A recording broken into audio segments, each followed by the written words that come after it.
लग्न हा प्रत्येकाच्या जीवनातील महत्त्वाचा टप्पा असतो। आजकाल लग्न जेवढं मोठं तेवढं त्याची प्रतिष्ठा जास्त असा जणू समजच झालाय। विषय फक्त लग्नावर थांबत नाही हो, लग्नाआधी प्री वेडिंग नावाचं भूत प्रत्येकाच्या मानेवर बसलंय। त्यामुळेच प्री वेडिंग शूटचे नाना प्रकार आपल्याला पाहायला मिळत आहेत। मात्र आता एक प्री वेडिंग चांगलंच वादात आलंय, कारण हे प्री वेडिंग थेट रायगडावर करण्यात आलंय।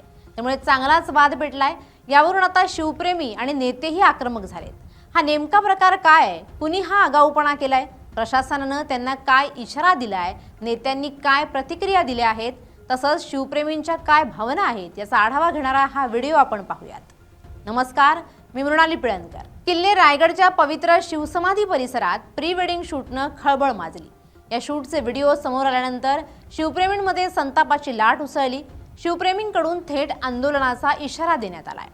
स्वराज्य रक्षक छत्रपती शिवाजी महाराज यांची राजधानी आणि लाखो शिवभक्तांचं आराध्य दैवत असलेल्या किल्ले रायगडावर एका प्री वेडिंग शूटचा व्हिडिओ सोशल मीडियावर व्हायरल झाला। या प्रकारामुळे संपूर्ण महाराष्ट्रातून तीव्र संताप व्यक्त केला जात असून गडाच्या पावित्र्याचा भंग केल्याचा आरोप शिवप्रेमी आणि दुर्गरक्षकांकडून केला जातोय। विशेषतः ज्या शिवसमाधी समोर नतमस्तक होताना प्रत्येक शिवभक्ताचा ऊर अभिमानानं भरून येतो, त्याच परिसरात हे चित्रीकरण झाल्याचं समोर आल्यामुळे वादाला मोठं तोंड फुटलंय। गेल्या काही दिवसांपासून सोशल मीडियावर एक व्हिडिओ मोठ्या प्रमाणात प्रसारित होतोय। यामध्ये एक तरुण आणि तरुणी किल्ले रायगडच्या परिसरात, विशेषतः राजदरबार आणि जगदीश्वर मंदिराच्या जवळील शिवसमाधी परिसरात अत्यंत फिल्मी थाटात प्री वेडिंग फोटोशूट आणि व्हिडिओ शूट करताना दिसतायत।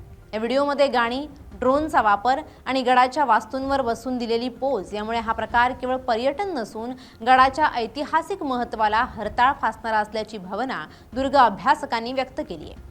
या घटनेवर प्रतिक्रिया देताना सुप्रसिद्ध दुर्ग अभ्यासक आणि दुर्गरक्षक सुखद राणे यांनी प्रशासनावर सडकून टीका केली आहे। रायगड हा आमच्यासाठी पर्यटन स्थळ नसून ते एक मंदिर आहे। तिथे येणाऱ्या प्रत्येकानं गडाचं गांभीर्य आणि पावित्र्य पाळलं पाहिजे।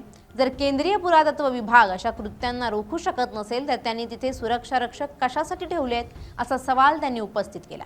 राणे यांनी पुढे असा इशारा दिला की जर या प्रकरणातील दोषींवर तातडीनं कठोर कारवाई झाली नाही आणि भविष्यात असे प्रकार रोखण्यासाठी कडक नियमावली लागू केली नाही तर समस्त दुर्गरक्षक आणि शिवप्रेमी आपल्या लाडक्या राजाच्या राजधानीच्या सन्मानासाठी रस्त्यावर उतरतील आणि स्वतःच्या पद्धतीनं आंदोलन छेडतील। सर्वप्रथम रायगडवर प्री वेडिंग शूटिंग या गोष्टीचा एक दुर्ग अभ्यासक, दुर्गप्रेमी, शिवप्रेमी म्हणून आम्ही जाहीर निषेध करतो। अलीकडे हे फॅड खूप वाढलेलं आहे।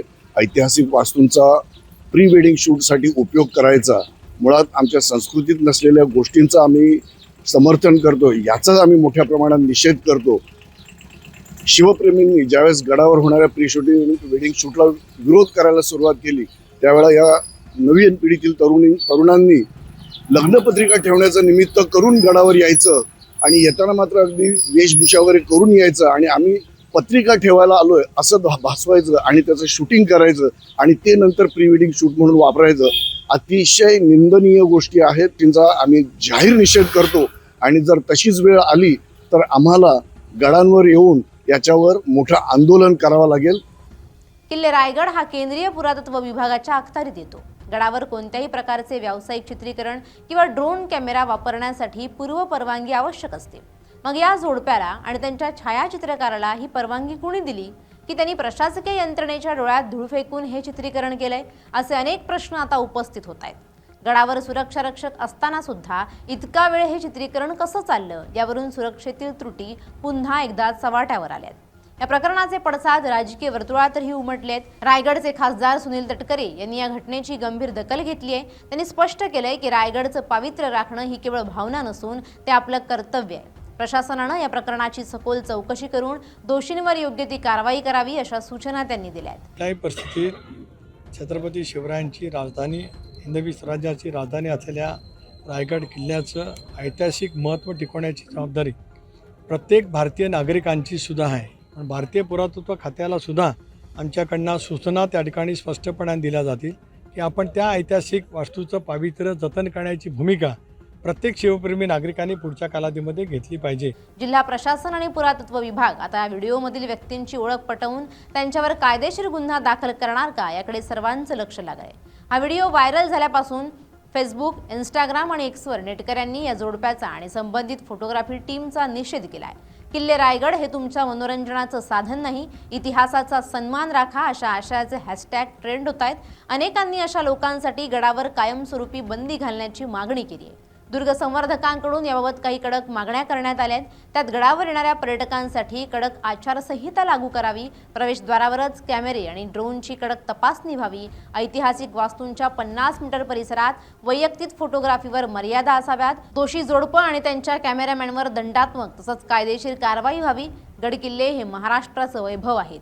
पर्यटनाच्या नावाखाली या ऐतिहासिक वारशाची विटंबना करणं हे अक्षम्य आहे. रायगडमधील घटनेनं पुन्हा एकदा पर्यटन विरुद्ध पावित्र्य हा वाद ऐरणीवर आणलाय. आता प्रशासन यावर काय ठोस उपाययोजना करतं हे पाहणं महत्त्वाचं ठरेल. तसंच प्रशासनाकडून उपाययोजनांची जशी अपेक्षा असते तसंच जबाबदार वर्तन तिथं जाणाऱ्या लोकांकडूनही अपेक्षित असतं.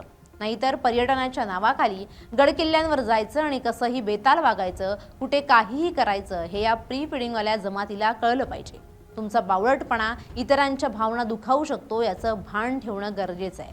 Bureau report, LS Marathi.